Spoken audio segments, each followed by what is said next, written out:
Selanjutnya kita ada juga, cara untuk mengidentifikasi adanya kelompok amatan di dalam data, yaitu dengan menggunakan yang namanya B-plot. B itu 2, plot itu plot, ya. Jadi plot yang kita bikin itu sesungguhnya ada 2 hal di situ, ya. Apa 2 hal itu? Yaitu pertama pemetaan objek, ya, kita ingin melihat adanya, kumpulan-kumpulan objek.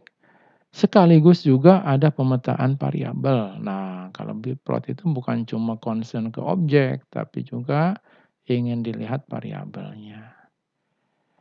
Nah, teorinya dia memanfaatkan konsep, SPD, ya, singular value decomposition. Jadi menurut SPD, kalau saya mempunyai matrik berdimensi n kali p, ini kan matrik asal kita ya, barisnya ada 1, 2, sampai n, ya. Variabelnya X1, X2, sampai P.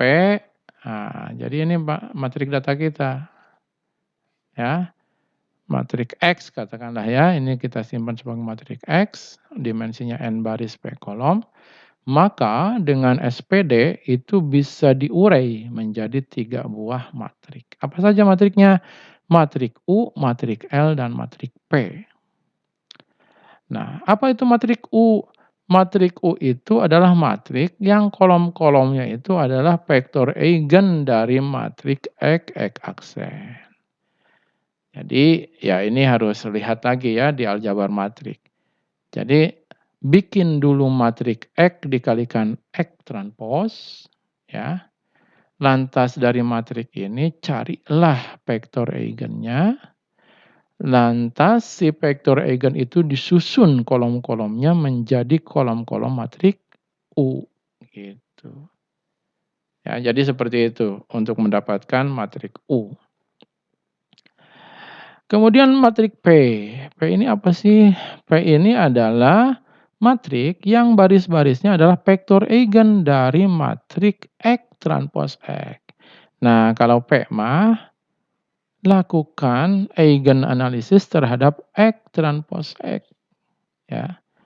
Nah, kemudian nanti ambil vektor eigennya, lalu susun baris-barisnya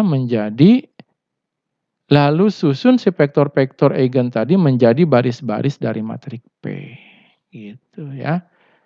Jadi U dari X kalikan X transpose, P dari X transpose kali X, ya. Vektor eigennya menyusun kolom-kolom matrik U, vektor eigen dari X transpose X menyusun baris-baris dari matrik P. Nah, kemudian L apa ini L? L itu adalah matrik diagonal, ya. Matrik diagonal yang unsur-unsurnya adalah akar dari nilai eigen dari matrik ini atau dari matrik ini, terserah. Gitu ya.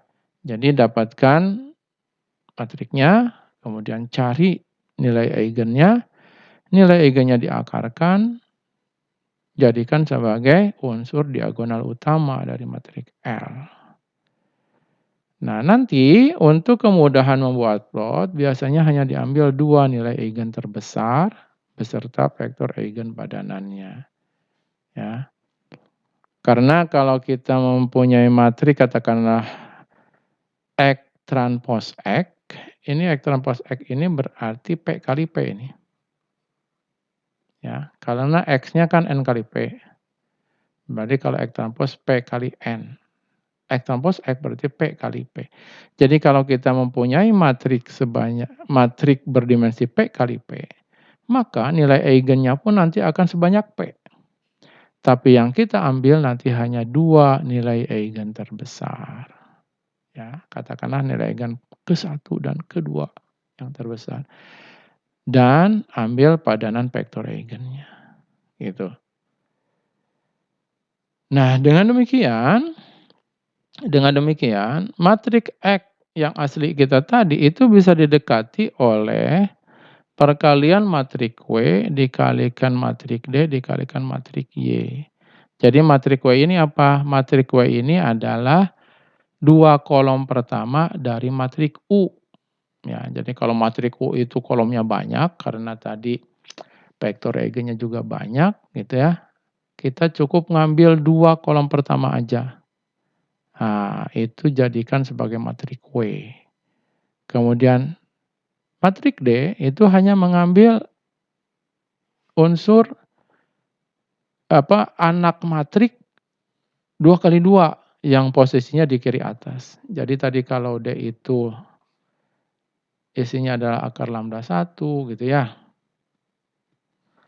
akar lambda 2 dan seterusnya sampai dengan akar lambda P katakanlah. Nah, kita hanya ngambil ini saja, 2 kali 2 ya. Matrik kiri atas dari matrik L. Oh, salah tadi matrik L bukan matrik D. Ini kan tengahnya L nih, ya.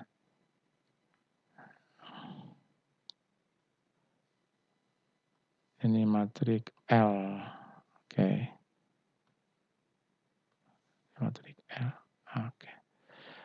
Oke, kemudian Y adalah juga sama, dia hanya mengambil 2 baris pertama dari P. Jadi selalu diambil 2.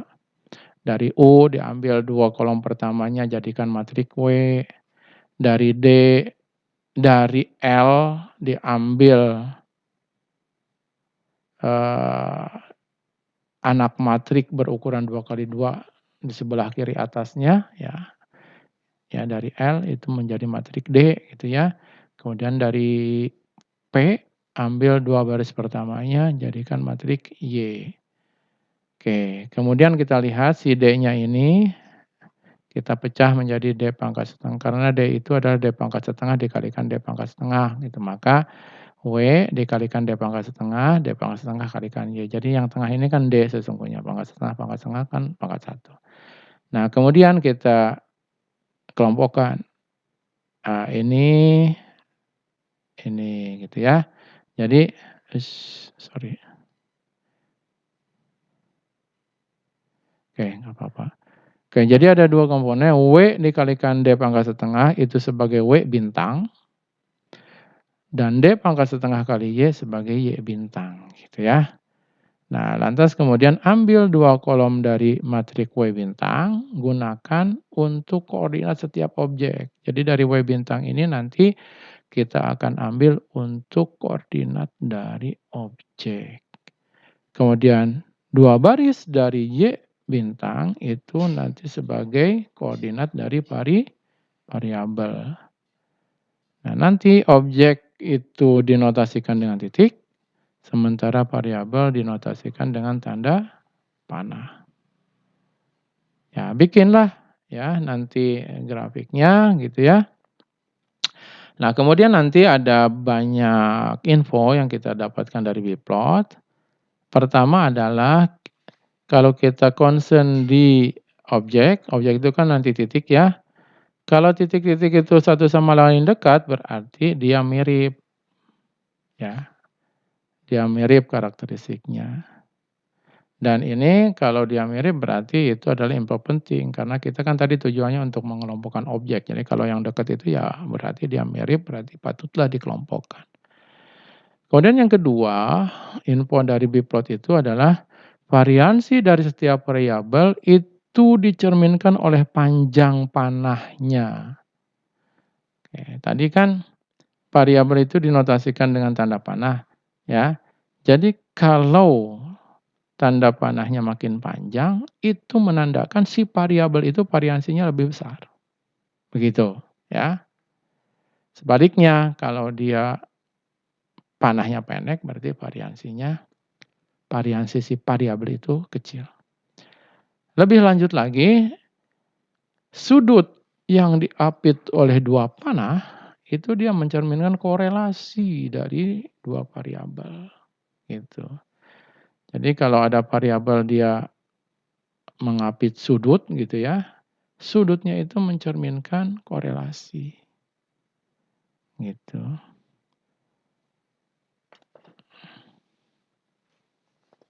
Bentar.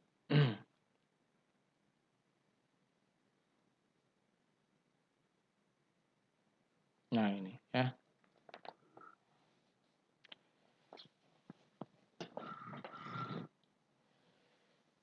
Jadi sudut dari 2 panah mewakili korelasi dari variabel yang bersesuaian.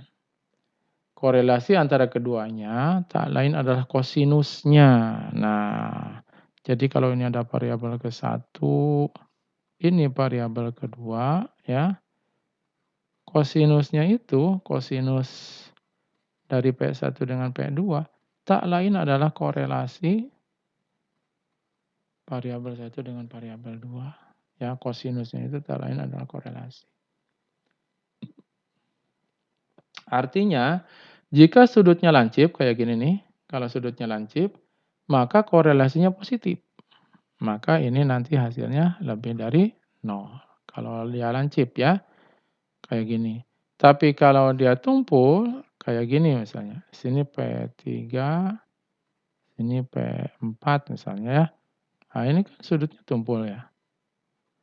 Nah, maka nanti kosinus dari P3 dengan P4 itu mencerminkan korelasi variabel ketiga dengan keempat, dan ini kosinusnya negatif, ya.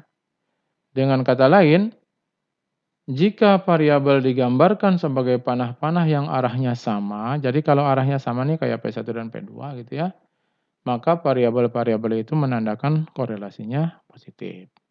Sebaliknya, jika panah-panahnya arahnya cenderung berkebalikan seperti P3 dan P4 ini, berarti dia menunjukkan korelasi yang negatif. Itu informasi yang bisa kita peroleh dari biplot utamanya untuk hubungan antar variabel. Kemudian yang terakhir, objek yang berada pada arah panah sebuah variabel menandakan bahwa objek tersebut memiliki nilai tinggi pada variabel itu. Jadi kalau misalnya ini ada objek di sini nih. Nah, terhadap variabel P1 dia tinggi kan? Karena dia berada pada arah panah kan? Nah, dia tinggi gitu. Atau misalkan ada titik di sini nih. Nah, titik di sini terhadap variabel 4 itu tinggi karena dia berada di arahnya, ini kan tadi titik ininya, titik pangkalnya ya. Nah, tetapi terhadap variabel P3 ke belakang ke sini kan, ini kan vektor itu kan lurus. Jadi P3 itu ke kanan ke arah dia arah positifnya ke sini, belakangnya kan arah negatif, ya. Kalau titik yang biru ini kalau terhadap P4 dia berada di belakang. Nah, berada di sini ini kalau kita proyeksikan berada di sini. Berarti kalau terhadap P4 dia positif, mengapa? Karena dia ketika diproyeksikan adanya di daerah arah panah. Ini titik pangkal, ketika titik biru ini, objek ini diproyeksikan terhadap P4, dia adanya di daerah arah panah. Tapi kalau terhadap variabel ketiga, dia adanya di belakang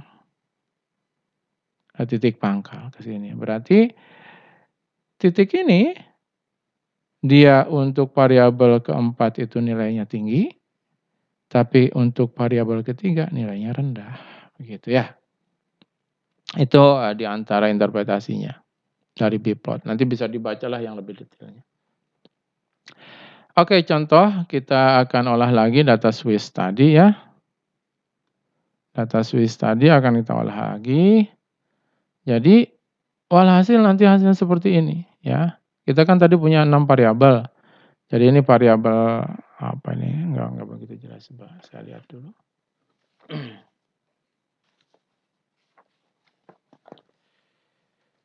Nah, ini yang di kanan ini examination. Ini examination.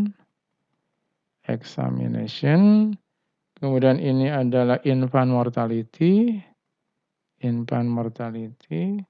Ini education. Jadi kalau kita lihat korelasi antar 3 variabel ini dia positif karena dia berada di daerah yang di arah yang sama ya. Di arah yang sama berarti dia korelasinya positif. ya, dan sudutnya kan lancip. Tapi kalau ini apa nih? Ini adalah agriculture, agriculture, yang ini fertility, kesuburan. Nah, sebaliknya. Jadi sebuah provinsi yang tingkat kecerdasannya tinggi, itu ternyata berbanding terbalik atau korelasinya negatif dengan banyaknya laki-laki yang bekerja di bidang pertanian, gitu. Jadi kebalik ya, kebalik. Tapi kalau dengan fertility ini kan tadi tingkat kesuburan dengan banyaknya yang bekerja di pertanian dia positif, karena berada di arah yang sama ke kiri sini. Ini yang di bawah ini adalah Katolik, ini enggak ada kaitannya nih ternyata agamanya ya. Agama ini enggak ada kaitannya, jadi seolah-olah seperti, bebas aja hampir 90 derajat dia ininya sudutnya, ya. Jadi itu. Nah, nanti tinggal dilihat di sini, ya, di sini ada provinsi apa nih, si provinsi ini. Provinsi ini dia berada di arah positif untuk exam, infan, dan eduk. Jadi dia mempunyai nilai yang tinggi di ketiga variabel ini, ya.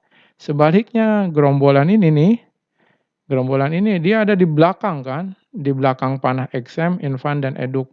Berarti dia nilai-nilainya itu rendah untuk 3 variabel ini. Ini juga sama yang kelompok ini juga sama dia, adanya di belakang. Tapi untuk Perti dan Agrik dia adanya di daerah positif. Tinggal kebalikannya. Oke, jadi kalau biplot selain kita bisa melihat adanya pengelompokan pengamatan, juga kita bisa lihat adakah di situ, hubungan antar, variabelnya. Oke, demikianlah, penjelasannya ya.